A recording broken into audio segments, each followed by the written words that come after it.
Hello everyone, welcome to my channel. साथियों, पहले episode में हमने जाना कि चाणूर और सिद्धार्थ का शास्त्रार्थ होता है, जिसमें चाणूर को मुंह की खानी पड़ती है और सभी गांव वाले उसकी धूर्तता को समझ जाते हैं। इस एपिसोड में देखते हैं अपनी हार से क्षुब्ध होकर चाणूर किस प्रकार सबको डराने का प्रयास करता है। सिद्धार्थ ने कहा, सज्जनों, सियाने के संप्रदाय, अर्चना विधि, आस्तिकता, उद्धारशीलता और अहंकारहीनता आदि आदि का बखान कर दूं तो इसका परिचय आप स्वयं ही समझ लेंगे। ये वाम मार्गी शाक्त रात्रि के एकांत में एकत्र होते हैं, फिर एक स्त्री को नग्न करके पुरुष उसकी पूजा करते हैं और एक पुरुष को नग्न करके स्त्रियां। तत्पश्चात मद्य पी कर उन्मत्त हो जाते हैं और व्यभिचार करने लगते हैं। श्रोताओं की भीड़ में अधिकांश नर नारी नाक भौं सिकोड़कर कानाफूसी करने लगे। अनुरूप प्रतिक्रिया देखकर सिद्धार्थ ने बात और भी जोशपूर्ण ढंग से कही, और सुनो, नासमझों को भटकाने के लिए मदिरा का नाम तीर्थ, मांस का नाम शुद्धि और मैथुन का नाम पंचमी पुकारते हैं। भैरवी चक्र को समागम चक्र कहो तो अच्छा होगा, क्योंकि उसमें कुकर्म करने के लिए माता, बहन, पुत्री और पुत्रवधू सभी शाश्वत स्त्री हो जाती हैं तथा पिता, भ्राता, पुत्र केवल पुरुष। कोई नाता नहीं रहता शिव और पार्वती के अतिरिक्त। क्या यह वास्तव में सही है? उप्रेती जी ने पूछा। सही न होता तो चाणूर अभी तक मेरी जिह्वा खींच लेता। और क्या क्या करते हैं ये अधम, तुम बताए चले जाओ। एक वृद्ध बाबा के ढाढ़स पर सिद्धार्थ ने आगे कहा, कभी कभी तो नशे की अधिकता के कारण केशा केशी, मुक्का मुक्की और जूता पैंजार तक हो जाती है आपस में। किसी को वमन हो जाती है तो महाघोरी उसे चाट जाता है। मृत मानव का कच्चा मांस खाना तो अघोरी की सर्वश्रेष्ठता का परिचायक है। भैरव सिद्धि में ऐसे पहुँचे हुए अघोरी आदमी को पकड़ वेदी में डालकर होम कर देते हैं। बहुत घातक हैं ये लोग, और इनसे स्वयं को बचा कर रखना सभी का कर्तव्य है। जनसमूह में एक बदशोर हुआ, जिसे शांत करके सिद्धार्थ ने कथ्य जारी रखा। हाँ, तो हम सभी का कर्तव्य है उनसे घृणा करके अपने आप को बचाए रखना, क्योंकि हम आर्यों की संतान हैं। उत्तम मनुष्य को आर्य और निम्न को अनार्य कहते हैं। हम अपने आचार विचार से भी आर्य यानी श्रेष्ठ हैं, तो ऐसे अनार्यों का संग भी अनर्थकारी है। जनता के कुछ एक स्वर उभरे, तुम सच कहते हो, ऐसे विधर्मियों को गांव में शरण देना खतरे से खाली नहीं। इसलिए उपदेशयोपदेष्टत्वात् तत्सिद्धि ही इतरांध परंपरा। यह श्लोक पढ़कर सिद्धार्थ ने व्याख्या की, अर्थात जब उत्तम उपदेश होते हैं तब ही धर्म, अर्थ, काम, मोक्ष सिद्ध होते हैं, अन्यथा अंध परंपरा ही चलती है जैसी कि चल रही है। एक बल्ली से लंबे बूढ़े ने दोनों हाथ उठाकर जोर से कहा, समझो, पाला तुमने मार लिया है बेटा। अब तंत्र की बात भी कह दो। तो फिर सुनो, अपनी पेट पूजा और तृष्णा तृप्ति करने के लिए जिस सियाने ने तुम्हें भटका दिया हो, उसे गांव से निकाल देने में ही सबका हित निहित है। बाकी निर्णायक आप ठहरे। असह्य होकर चाणूर तिलमिला उठा। सरासर अपमान है यह हमारे मत का, और अपमान सहना चारित्रिक पतन का द्योतक है। बहुत सह लिया, बहुत चुप रह लिया, पर अब नहीं। सत्य से यदि किसी का अपमान होता है तो सत्य क्या करे? चाणूर फिर उठ खड़ा हुआ। तुम सत्यवादियों के भीतर कितना असत्य पलता है यह मैं भली भांति जानता हूँ। इन भोले भाले लोगों को बहकाकर अपनी मिथ्या बातों का प्रभाव जमा कर छलना चाहते हैं इन्हें। जनता के रूबरू हुआ चाणूर। हे उपस्थित सज्जनों, ऐसे लोग अपने गिरेबान में झांके बिना समाज का क्या उद्धार कर सकते हैं? दूसरे के मत और आचरण पर आक्षेप करने वाले अपने घर में झांकना भूल जाते हैं। यह समाज तभी सुधरेगा जब प्राणी प्राणी के मन और आत्मा की गंदगी निकल जाएगी, जब इन महाशय जैसे पर उपदेशक अपने परिजनों की दुष्चरित्रता दूर करेंगे। चाणूर का संकेत लक्ष्य शिरगाली थी। तो साफ साफ बता, आखिर चाहता क्या है? अचानक शरणु चिंघाड़ उठा। चाणूर अकिंचन हो गया। मैं इस सभा में आकर पछताया हूँ। मूर्खों और धर्महीनों के बीच हम सरीखे सिद्ध वामपंथियों का क्या काम। सोचा था सुधरेंगे आप, महत्व को समझेंगे आप। धर्म के सोपान पर चढ़ाऊंगा आपको, चामुंडा का मंडल रचाऊंगा आपके लिए। लेकिन मेरा स्वप्न पूरा ही कैसे होता मूढ़ आत्माओं के बीच। तथ्यबोध की इच्छा नहीं तो भटकते रहो माया के इंद्रजाल में। मोक्ष की चाह नहीं तो मुमूर्ष बने रहो इसी लोक में। मैं तुम्हें शाप तो नहीं देता भ्रांत बुद्धियों, पर अपने प्रलयंकारी वामदेव से प्रार्थना अवश्य करता हूँ कि वह ही निपटे तुमसे। बस बहुत हो चुका, जबान को लगाम दे। कोप कंपित होकर शरणों ने लहू का घूंट पिया। इतना होने पर भी मैं असमर्थ हूँ मेरे देव, इसलिए क्यों न चल पड़ूँ। अच्छा तो भाइयों, अब चलता हूँ मैं, न केवल यहाँ से बल्कि आपके इस गांव से भी। और अन्वेषक दृष्टि से गांव वालों को देखने लगा। उसे आशा थी कि इस बात पर कुछ भावुक जनों का हृदय द्रवित हो उठेगा और वे रोकना चाहेंगे, परंतु एक भी स्वर उसके पक्ष में नहीं आया। कोई पक्षधर भी होगा तो भीड़ के नकारात्मक मनोविज्ञान के सामने उसके हौसले पस्त हो गए होंगे। मंच पर आकर जगन्नाथ ने स्पष्ट किया, अपनी पराजय के लिए जनता की मौन स्वीकृति को समझो और शर्त के अनुसार कान दबाकर बच निकलो, नहीं तो इन सीधे साधे दिखने वाले लोगों की आदर्शवादिता बहुत महंगी पड़ेगी। मेरी कोई बात आपको बुरी लगी हो तो क्षमा करना। अंतिम नमस्कार। दोनों हाथ जोड़कर सन्नाटे में खड़ा चाणूर मंच से नीचे उतरा। लोगों के बीच आकर पहले तो धूप से आकुल भैंसे सा हाँपने लगा और फिर सन्निपात के रोगी की तरह कांप कांप कर सिर पर पैशाच चढ़ने का अभिनय करने लगा। भय खाकर आसपास के लोग एक तरफ हटे। बचो, भूत आया है भगत पर। भूत नहीं, स्वयं भूतनाथ कहो, प्रतिशोध पूर्ण कंठ से भविष्यवाणी की चाणूर ने। मैं भूतनाथ, मेरे प्रभाव से भूतविष्ट अर्थात भूत चढ़ जाने के रोगी हो जाओगे तुम। महानर्थ होगा मुझे त्यागने वाले गांव का।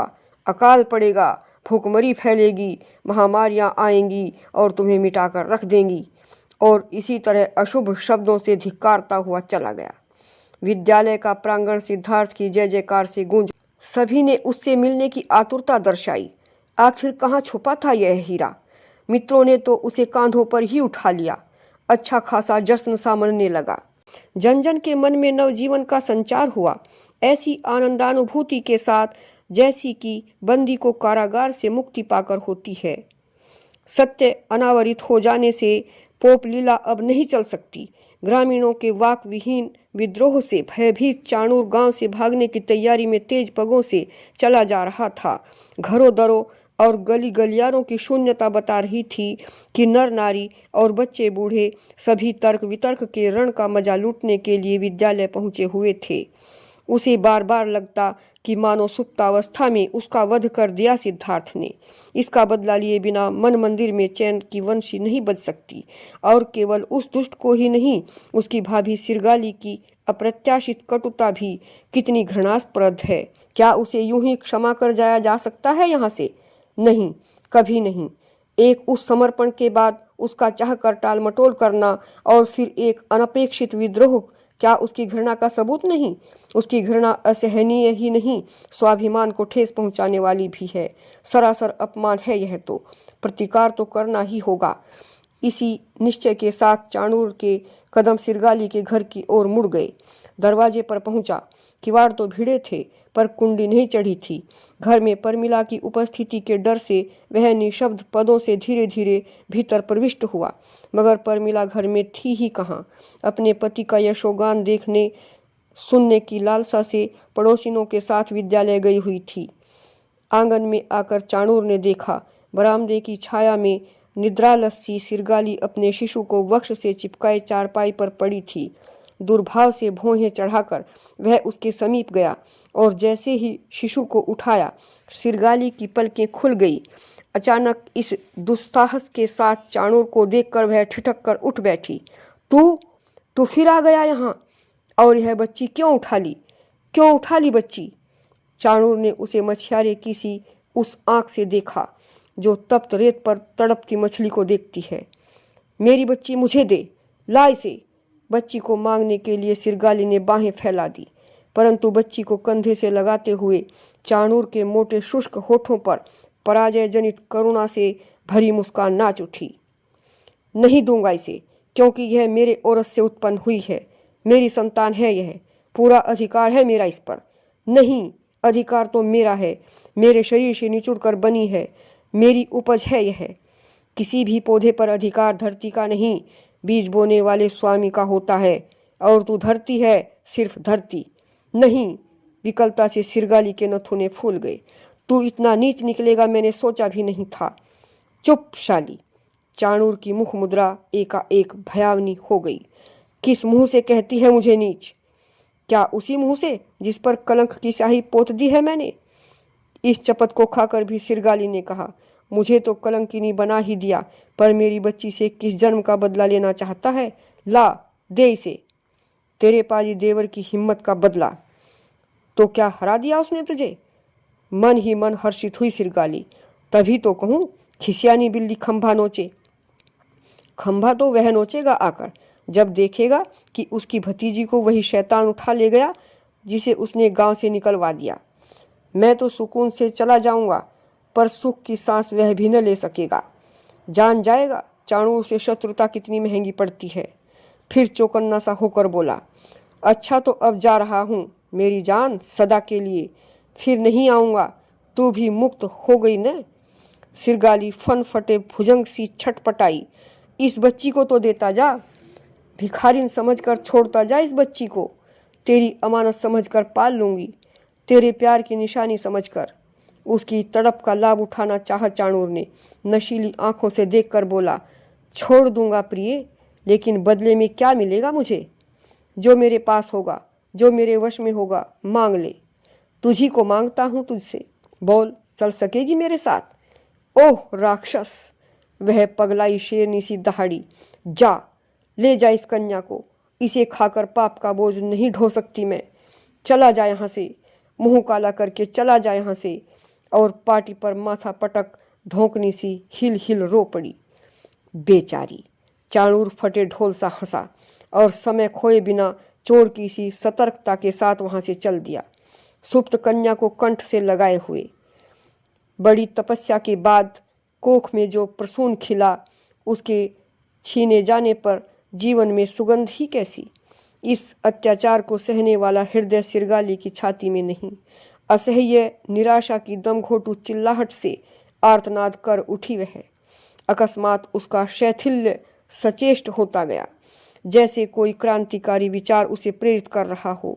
अगले ही क्षण वह महीनों से बीमार बुढ़िया के सदृश चारपाई से उठी और कोठरी के अंधेरे में चली गई। परंतु जब लौटी तो उसके हाथ में फसलों पर छिड़कने वाली विषैली कीटनाशक दवा की कनस्तरी थी। उखड़ी उखड़ी सांसें लेते हुए उसने कनस्तरी का ढक्कन खोला और उसके मटमैले द्रव से एक प्याला भरकर पी लिया। कभी जिस मृत्यु के आंचल में जीवन की थकान मिटा देने की कोशिश में विफलता उसके हाथ लगी थी, आज वही विष के प्याले के रूप में अंक भरने के लिए स्वयं उपस्थित है। मस्तिष्क ने कुछ भी नहीं सोचा। कांपते हाथों से उसने प्याला उठाया और आंख मूंदकर कड़वी औषधि की भांति एक ही घूंट में गट गट पी गई। आहार नाल मानो तेजाब से जलती चली गई और पुतलियों पर तैरने लगे तेल के से तिरमिरे। उसके बाद वह आती मूर्छना से डगमगाई और चारपाई पर धम्म से जा गिरी। रंध्र रंध्र से प्रस्वेद कण फूट निकले। अंदर की ऊष्माधिक्य से जलते नेत्र इस्पात के गोलों सम लाल लाल दीपने लगे। बड़ी होती पलकें फट पड़ने को तैयार हो गईं। उसने बाहर की ओर देखा। निर्मल नीलाकाश में उड़ता छाया सा पखेरु धुंध लाया। दूर होती ढहती सी दीवारें ईंट ईंट बिखरने लगीं। मानसिक संतुलन के साथ आकृतियां बिगड़ती गईं और फिर न समय का बोध रहा न स्थिति का। उधर पति की प्रसिद्धि से हर्षित परमिला गौरवान्वित सी घर लौटी तो भय मिश्रित आश्चर्य में डूबकर रह गई। विष की खुली हुई कनस्तरी, सना हुआ प्याला और जेठानी की अचेतना एक सवाल बन गई। शिशु के विषय में तो ख्याल ही नहीं आया। बस बेवकूफ़ की तरह छाती पीटती हुई बाहर की ओर भागी। बाहर गली में आज के आयोजन पर टीका टिप्पणी करती स्त्रियों ने उसका हाहाकार देखा तो तुरंत सिरगाली के निकट पहुंची। उसकी ऐसी गंभीर दशा देखकर एक बालक को विद्यालय दौड़ाया गया। यह समाचार पाते ही बोधारू, सिद्धार्थ और उसके मित्र घर की ओर पत्ता तोड़ भागे। उनके पीछे अन्य अनेक शुभचिंतक, और देखते ही देखते बगड़ लोगों से खचाखच भर गया। सभी की दृष्टियों में प्रश्न टंगे थे कि आखिर ऐसा हुआ क्यों कर। बच्ची का गायब हो जाना एक रहस्य था। सभी को प्रतीक्षा थी कि किसी तरह सिरगाली होश में आए और कुछ बताए। सहसा शोरगुल ने सिरगाली के अचेतना ताल में उस कंकर का काम किया जो वृत्ताकार तरंगों सी हलचल को जन्म देता है। देखने के असफल प्रयास के पश्चात प्रतीत हुआ जैसे चारों ओर खड़े धूमिल से मानव चित्र रुदन कर रहे हैं। उसके सूखे अधरों पर पश्चाताप की कातर सी मुस्कुराहट आई और विलीन हो गई। शनै शनै फिर आभास हुआ कि शायद किसी ने उसे झिझोड़ा और कहीं दूर टीले के पार से पुकारा, क्या हुआ भाभी, यह क्या हुआ? वो मेरी प्यारी सी बेटी कहाँ गई, कहाँ गई? कुछ बोलो न। हाँ बताती हूँ, बोलने का प्रयत्न किया उसने। ले गया वही जिसकी थी। कौन ले गया, किसकी थी? कैसी पहेली बुझा रही हो भाभी? होश में आओ, साफ साफ बताओ माजरा क्या है। सिद्धार्थ ने उसे फिर कंधों से पकड़कर हिलाया। तब कहीं कठिनाई से वह अर्धगूंगे की भांति बोली, सब बताऊंगी आज। अच्छा तो बुरा तो साफ साफ बता दूंगी, सुन सकोगे? सिद्धार्थ ने स्वर की वेदना पढ़ी। कहो तो सही, बांझ थी मैं, बंजर धरती की तरह बांझ? क्या सचमुच बांझ थी? नहीं, बांझ नहीं थी मैं। बांझ मान लिया गया था उस नामर्द के द्वारा जो अपना होकर भी पराया बना रहा। बांझ बना दिया गया था उस समाज के द्वारा जो केवल खिल्ली उड़ाना भर जानता है। बांझ औरत को कुल कुटुंब गालियां क्यों न देता, हितैषियों तक ने कोसा मुझे। यह क्या कह रही हो भाभी? सिद्धार्थ ने उसे रोकना चाहा, परंतु वह कहती गई, निपुती रहकर तो जीना दूभर हो गया था। यही फिराक रहता कि गोद भरे किसी भी तरह। जिसने जो बताया पूरे जतन से किया। सच भैया, उस नादान बच्चे की सी दशा हो गई थी मेरी, जिसे खिलौने का लालच देकर बहकाया जा सकता है, कहीं भी ले जाया जा सकता है। पानी, थोड़ा सा पानी पिला दो कोई। परमिला झट से गई और पानी का गिलास भर लाई। सिद्धार्थ ने 2-1 घूंट पानी उसके मुंह में डाल दी। साथियों, अगले एपिसोड में देखते हैं आगे क्या होता है। अगर आपको यह कहानी अच्छी लगी हो तो इसे लाइक करें, शेयर करें, सब्सक्राइब करें और अगर कोई प्रश्न हो तो कमेंट अवश्य करें। पूरी कहानी सुनने के लिए धन्यवाद।